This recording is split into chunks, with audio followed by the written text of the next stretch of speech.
Исплатата на посебниот детски и на додатокот за попреченост за возрастни, која започна на 12 декември, денеска не продолжила, велат од коалицијата Менуваме. Тоа е спротивно на изјавата на заменик министерот за социјална политика Велковски дека исплатата ќе продолжи. Па лицата со попреченост во Охрид, Кочани, Велес, Штип и Прилеп, каде додатоците не стигнаа пред викендот, остануваат без средствата што им следуваат.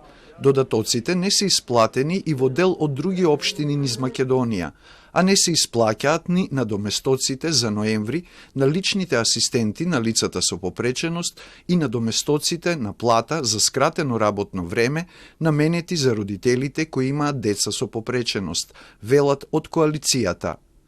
До 13 часот не е започната исплатата на посебниот детски и на додатокот за попреченост.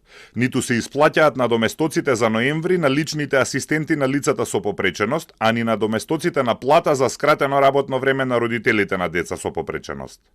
Вчера заменик министерот за социјална политика Ѓоко Велковски за Телма кажа дека исплатата започнала во петокот на 12 декември за сите лица кои имаат право на социјална помош со исклучок на 5 центри.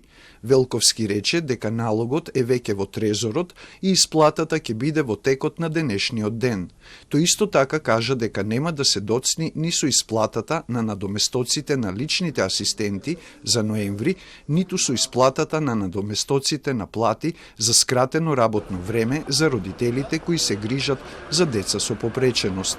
Што е причината денеска лицата со попреченост, нивните семејства и асистенти да не ги добијат средствата што им следуваат, не успеавме да дознаеме, зашто заменик министерот за социјална политика не одговори на нашите телефонски повици.